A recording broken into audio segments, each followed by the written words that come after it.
Hi, this is Brad Kuvin, Editorial Director of MetalForming Magazine at the Precision Metal Forming Association with the MetalForming Minute. Our January-February issue of MetalForming is in the works, and that'll feature our annual industry outlook, where we'll provide forecasts for several end-user markets, including automotive, appliance, electronics, and HVAC.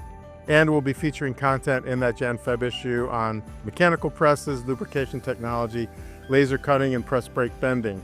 And our media kit is out. Take a look at that. You can get it from our website or by talking to your reps. Lastly, please join us in Nashville in January for PMA's Metal Stamping Technology Conference. That's January 28 and 29, where we've got an all-star lineup of speakers and a full lineup of exhibitors ready to showcase their metal forming technology. So please visit pma.org/stamping conference. And that's the Metal Forming Minute. Thank you so much for watching.